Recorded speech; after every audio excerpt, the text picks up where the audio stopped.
กันความสงบบ่อแก้วส่งมอบตัวกลุ่มแก๊งสแกมเมอร์สัญชาติจีน145คนให้ทางการจีนไปดำเนินคดีป้องกันความสงบบ่อแก้วรายงานว่าวันที่18มิถุนายน2026ที่ด่านสกุลบ่อเต็นบ่อหารได้มีพิธีมอบรับผู้ถูกหาสัญชาติจีนที่กระทำผิดกฎหมายของสาธารณรัฐประชาธิปไตยประชาชนลาวจำนวน145คนระหว่างกองบัญชาการป้องกันความสงบแขวงบ่อแก้วและเจ้าหน้าที่วีซ่าเฉพาะจากสาธารณรัฐประชาชนจีนเพื่อนำส่งตัวดำเนินคดีตามขั้นตอนของกฎหมาย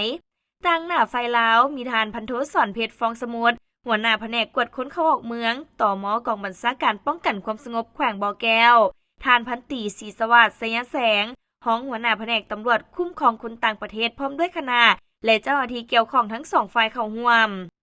การมอบผู้ถูกหาในครั้งนี้มีทั้งหมด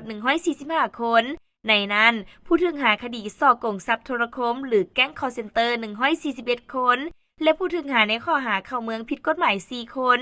โดยปฏิบัติตามทฤษฎีน้ำของขันถึงก็คือการร่วมมือกับเจ้าหน้าที่ป้องกันความสงบของสาธารณรัฐประชาธิปไตยประชาชนลาวและสาธารณรัฐประชาชนจีนในการสกัดกั้นและต้านอาชญากรรมข้ามชาติโดยเฉพาะการส่อโกงทางโทรคมและการลักลอบเข้าเมืองโดยบ่ถูกต้องที่สร้างความบ่สงบให้แก่สังคม